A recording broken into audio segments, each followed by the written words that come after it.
actually going to protect kids, because there's still nudie mags available in the shops. There's still the 900 channels on Sky. Probably remember those from being a teenager. ITV still shows boobs on the television, and let me tell you, Emmerdale can get pretty raunchy sometimes. So kids are always going to access porn, which leads to the obvious conclusion that the only way to stop children from accessing porn is being a good parent. If you don't want your kids to access porn, then for God's sake, don't give your kid an iPhone. Don't give your kid a smartphone with access to the internet. Get them a dumb phone, one of those old style Nokia things. I survived with one. I did perfectly well, and so will they. And let them use the internet, but let them use it monitored. I mean, in a non-private part of the house. Do what our parents used to do and put the computer in the hallway.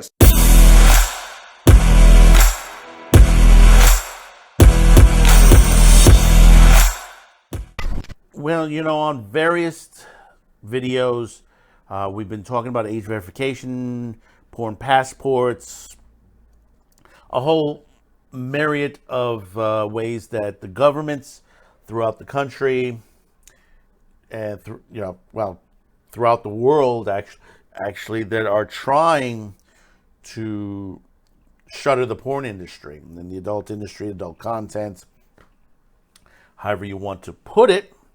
Here there's been a massive push, and a lot of it's by the same people that's been doing it for decades. And the thing about it is, this is nothing new that hasn't been going on. And the only difference is now is the way we are able to get porn. In the past, if you go all the way back to the 70s, you had to either go to a movie theater, or you, as the years progressed into the 80s, you could have gone to a particular hotspot that basically had these booths. You went in, you popped money in, you were able to see. They started out with film, and then as they moved into video, and video came in when the video killed the radio star, as they say. The private booths. But then those private booths were also starting to sell the videos themselves as they were being transferred onto videotape, and more porn productions were being done on videotape. You saw an escalation on there, move away from the porn palace, the porn theaters. You still had the strip joints. You had the like in New York here, we had Show World Center. Show World Center was a big thing where they had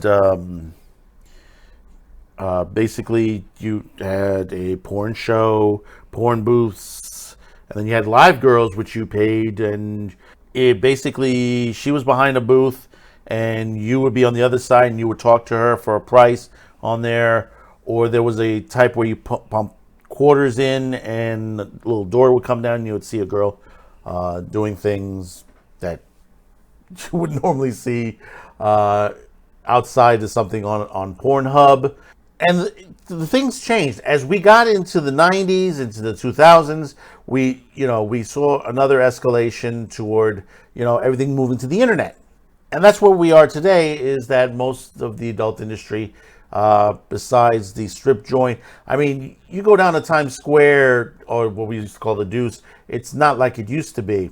It's starting to move back to that as far as the prostitution wise, because basically we have a situation here in New York that basically, they're laughing at crime at these days by the district attorneys, and we know what is going back, especially one particular district attorney who is doing a massive prosecution on one particular politician, but there's tons of other things that could be prosecuted, drugs, murder, that is not being done, that criminals are being let go to that situation. But that's another story into itself.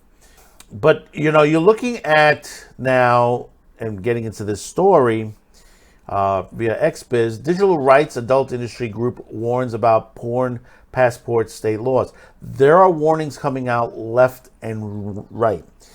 And if you think that, like I said, it's not going to stop at porn. Understand, this is censorship that is coming. Okay? look at what they want to change. They want to change what is considered obscene. Okay, obscenity laws. Before the Miller's test, you had a situation where even a local comedian was being trumped up on charges, where you're talking about Lenny Bruce or George Carlin, many others. You had people go to movie theaters because of a particular movie, and it's not only porn. You had horror films that basically were deemed obscene, like Texas Chainsaw. You guys seen Texas Chainsaw Massacre, the original one? How grotesque was the movie? Not as grotesque as people would seem. It was a great film and was filmed fantastic. Tobe Hooper, great director to film the way he did it. But it wasn't what the people were saying. And it got banned. People were jumping at the chance to get it shut down. This is something that has been going on for quite some time. Now, let me read into this for you. And, of course, it's our favorite Gustav Turner. Props to him. He brings us these on. Then there are other good articles that come out of XBIZ from other writers on there. Digital rights and adult industry groups are sounding the alarm about the recent onslaught of porn passports.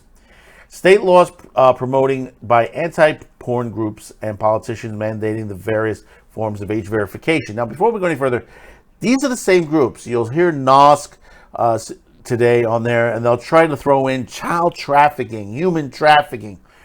But when it comes down to the end of it, when you go looking at these groups, what does it come down to? Morality in media.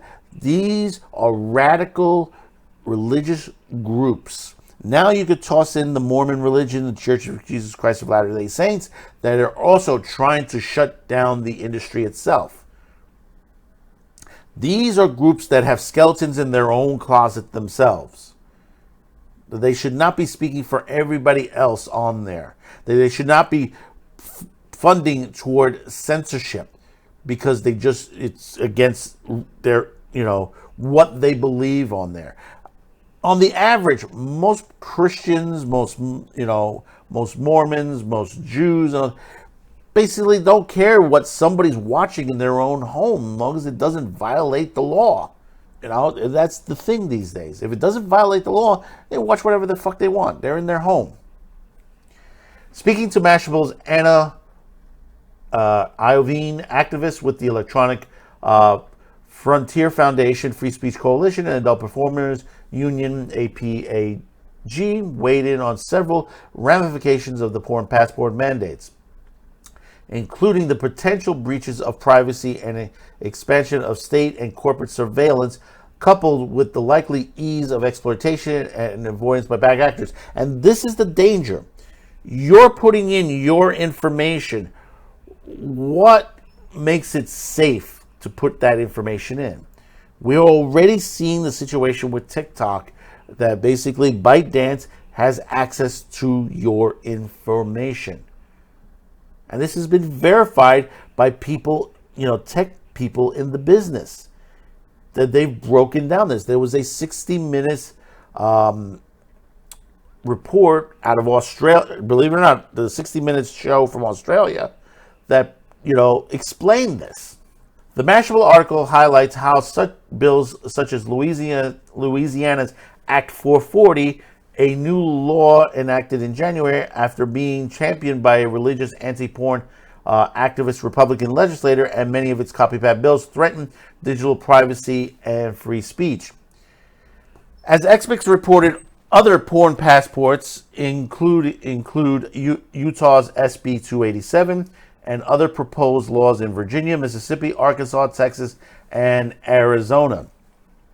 While these bills may initially seem sound, no one wants children to access adult content.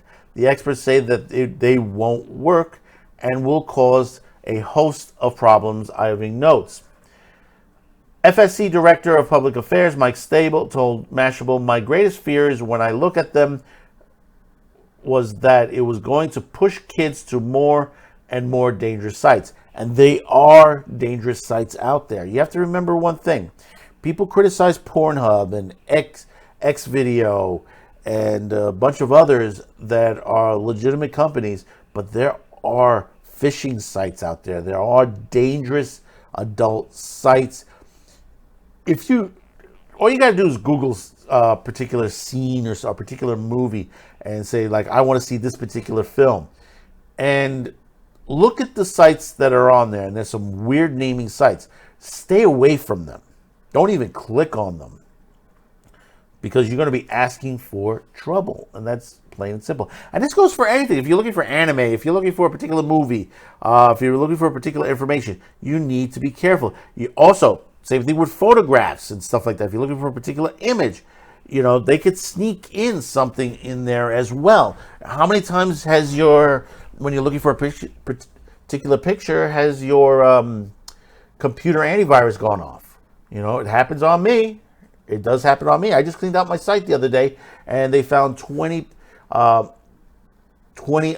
phishing attempts into my system, and my antivirus and my computer protection took care of it. They blocked it from them entering on there. So it's very simple. As you could be very careful. As much as I'm careful on when I'm looking for information, you could just accidentally drop into there. We've already heard of reports of phishing going on in Louisiana, where people are impersonating adult sites and getting people to upload their ID and then selling those IDs, Stable explained, adding that the FSC expects identity theft to skyrocket. Jason Kelly, Associate Director of the Digital Strategy at the Electronic Frontier Foundation, shared the immediate concerns that there are no foolproof age verification system that is not intrusive, comprehensive, effective, and can be introduced quickly. You can create the whole ecosystem where people's individuals' behaviors, the websites that they visit, can be tracked and connected to their identity. And we're essentially creating this immediately requirement for people to share their private information alongside their pornographic preference with the companies that don't necessarily have a system into place to protect that data. And that's the other thing, and we said this before in other videos, going back to the 1990s, to the lawsuits on public access television with Robin Bird and the gay cable channel, where basically the cable network wanted you, a basically subscriber, they wanted you to fill out a form and send it a card and send it back saying that you wanted this particular channel unscrambled from the hours of 10 p.m. to 5 a.m. Because you wanted to see porn on there, or the gay cable network and stuff like that. And they fought for that. And they fought because basically you're not only that you're outing people on there, you're taking away from the businesses themselves. Because one thing about the porn business, and this was the time Warner was running this at the time, was that there is no requirement of that for Playboy on demand or porn on demand. All you do is pick up your local phone. This is back in the 80s and 90s. Dial the number, and you didn't have to, as long as you were at the phone of the bill holder, you were able to access the adult industry, any porn movie you wanted instantly. Didn't ask for your age, didn't ask for verification, nothing of that nature. Lovett cites even more expansive attempts to limit access to adult content with the justification of protecting children, including Utah SB 152 and HB 311, which targets social media on the whole and would fundamentally change the internet. And an Ohio bill that will require parental permission for minors to use Facebook, YouTube, or any online website, online service, online product, or online feature that requires consumer consent to register, sign up, or otherwise create a unique username. And the thing about it is, they don't need laws for that. Facebook, YouTube, they all already have regulations on that, on the books, on their site. According to Kelly, if even few such efforts succeeded, they could stifle anonymous access to much of the internet, which he sees as a dire prospect for free speech and privacy protection. Yeah, it should be no one's business, what you're watching, what you're reading onto there on the internet. It's no one's business. It will be dangerous for everyone in the United States who goes online because we will not be able to access things privately, he cautioned. Nothing already, the chilling effect of FOSTA. APAG President Alana Evans told Mashable that the new laws will further marginalize performers and other sex workers. It's just going to censor us, Evan noted. How is it going to affect a platform like Twitter? If Twitter decides that they can't advertise my cam links anymore, it would kill my business. It would kill my income. A parent herself, Evans pointed out that there are already much less intrusive ways for parents to shield their children from adult content, including monitoring their devices and engaging in open conversations about sex and porn. I work my butt off to keep my kids away from that material, she shared. The most important thing is actually being aware of what your kids are doing in the first place. I don't think parents should be afraid of having that conversation. If you're having that conversation with them, the curiosity is taken away. And that is correct. We used to be in a time, even though, people used to be afraid to talk about it, they still talked about it with their kids. It used to be called the birds and the bees at one point. And that's the thing today. You should be paying attention to what your kids are doing. You hear every day, they got in trouble. Well, they're a good kid. How do you know they were a good kid? Were you paying attention? I was working all the time. This is the problem. Take the moment. Invest yourself into your child. Invest that moment to look up and see what they're doing, what they're reading, writing. I mean, one of the best things that happened during the COVID lockdowns is parents found out what their kids were learning in schools. And this is why reading, writing, arithmetic, we were having problems with that because they were not being taught right. They were being taught politics. They were being indoctrinated into situations that basically a child in kindergarten, a child in grade school should not be learning. They should not be learning at all. There's nothing wrong with learning biology, but there's a time and a place for that.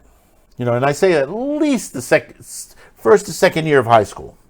And when it comes to sexuality itself, when it comes to being gay, not gay, trans, and stuff like that, that should be later in high school in what they call human relations. A human relations class. Because basically, you don't want to teach the kids that yet. That's not, and I tell you, most people in the gay community, they don't want to be outed. They don't want people to know if they're gay and not gay and what they're doing and stuff like that. They just want their privacy. But you have a bunch of radicals that just basically, no, we need more than that. We need a lot more than that. But everybody else is okay with that being in a kid's curriculum. But when it comes to the adult industry being there, not in the curriculum, but being on the internet, they want to make sure they either shut them down or put blockers up that basically, they think that the kids won't get around, but they will. They're smart enough to will. It's, it's holding out something in front of them saying like, what's behind this door? And they're going to be curious to look on that. Parents, sit down, talk with your kids. Take that moment. And you'll be surprised that, you can have that conversation with your children. And that's very important. But as far as this goes, we need to push to basically stop these bills. We need to, go to court and have them shut down, like the Louisiana bill and many others, that they're unconstitutional. This is going to be censorship. This is going to be, what we've been talking about, the Miller's test, the elimination of the Miller's test. That's been protecting us for quite some time now. There are people going to jail. In some occasions, we talked about Paul Little, Max Hardcore, who went to jail years ago. He just passed away recently, but he went to jail because people didn't they thought his stuff was too obscene. you know. Hey, listen. Yeah, he had disgusting porn. He fetish, gonzo, whatever you want to call it. But it wasn't in everybody's face. That's the thing. But people kept thought, oh, it was in my face. You know, it's like he said, it's 12 people didn't like his stuff, and they went to court on that. So, comment below. Let me know your thoughts about this. Don't forget to hit that like, subscribe, share, and we'll see you on the next video. Thank you for tuning in, and bye-bye now.